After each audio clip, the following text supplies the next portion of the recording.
যারা সম্মানিত হতে চান, সম্মানের আসনে যেতে চান, তাদের জন্য তাহাজ্জুদ অবধারিত। আমরা রমজানে সাহারির আগে তাহাজ্জুদ পড়তে চাই কি চাই না?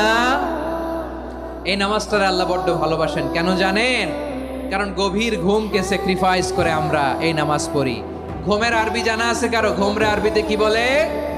অনেকগুলো আরবি আছে। একটা আরবি হচ্ছে নুআস, তন্দ্রা, তন্দ্রা, আমানাতান নুআস কোরআনে এসেছে। আরেকটা আছে ঝিমুনি, ঝিমুনি, এইভাবে ঝিমুনি আসে ঘুমের আগে, এটারে বলে সিনা। এটারে কি বলে? সিনা। স্বাভাবিক ঘুমকে আরবিতে বলে নাউম। স্বাভাবিক ঘুমকে কি বলে? এই সিনা আর নাউমকে আল্লাহ এক আয়াতে এনেছেন, লা তাখুযুহু সিনাতু ওয়ালা নাউম। আল্লাহর তন্দ্রা নাই, ঘুম নাই। ঘুমের আগে যে তন্দ্রা আছে ওইটাও নাই। তাহলে নুআস, সিনা, নাউম পেলাম। আরেকটা ঘুমের আরবি হচ্ছে হুজুর। চাঁপাইনবাবগঞ্জ আওয়াজ করে বলেন, আরেকটা ঘুমের আরবি কি?